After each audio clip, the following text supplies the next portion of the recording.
Hello, my name is Dr. Von BlitzWiener, and this is Mark 17. As you can see, it has quite the chunky of a head,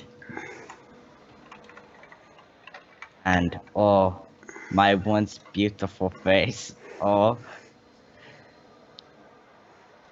I kept that face on for so long. It's kind of sad I've come um, There is such thing as a on razor.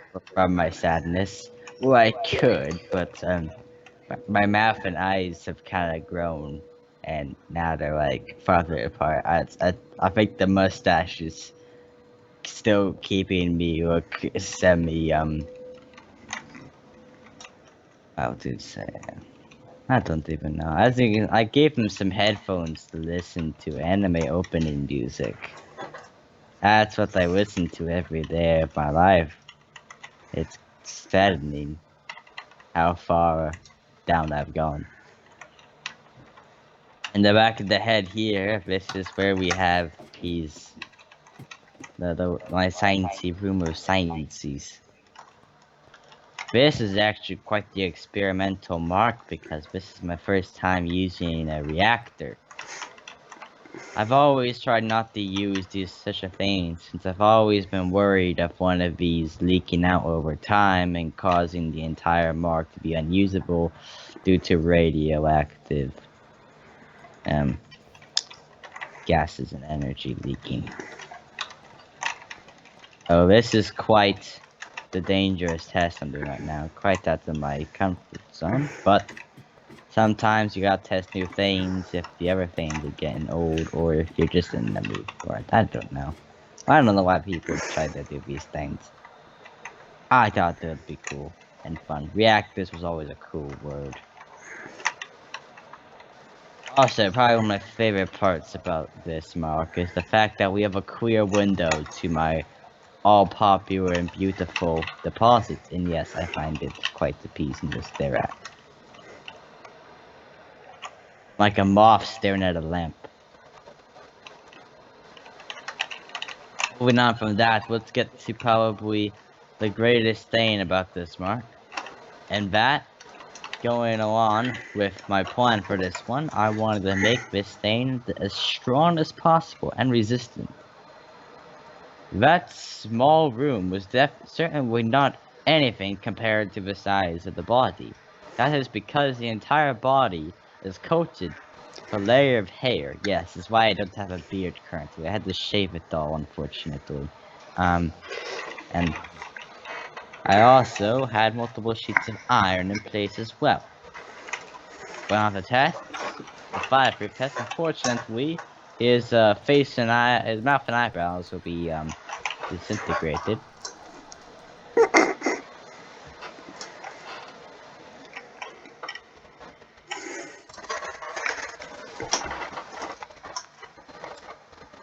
Anyways, moving on. As you can see, he is mostly fireproof, though his face has gone through minor changes. And I believe he's actually becoming a little more beautiful. If his eyes were separated a bit more and gained a longer mouth, I believe he'd look quite handsome. Moving on with probably the greatest thing about this, his explosive resistance. I'll light the TNT in the vulnerable chest, and as you can see, it is yet to barely even pierce the iron shield. So even the iron was quite resistant against the explosion. Going down to the leg, we must make sure that these legs are stable to keep the rest of the thing stable. Don't ask me about the physics behind this because I'm not quite sure myself. But it works. It's quite strange.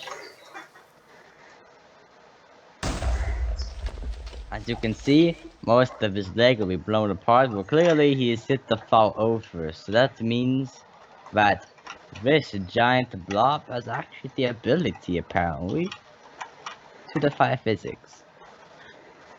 I mean, it was already able to before his foot got blown up. I think his face might be the reasoning. He's so powerful. Now we'll go to the back to make sure all sides of this robot is quite invincible, shall we say, to explosions. As you can see, this time wasn't even able to pierce the iron, unlike the last one that could barely do so. As expected, this will probably go for every one of its sides.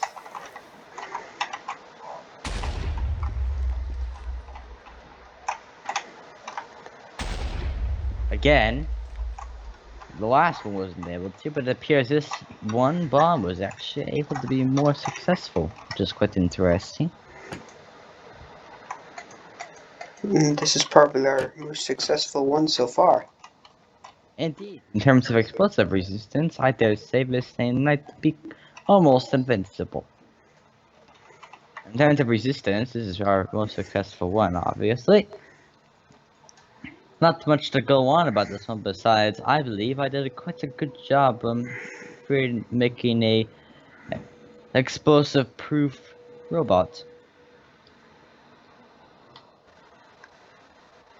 My name was Dr. von BlitzWiener, and this was Mark 17.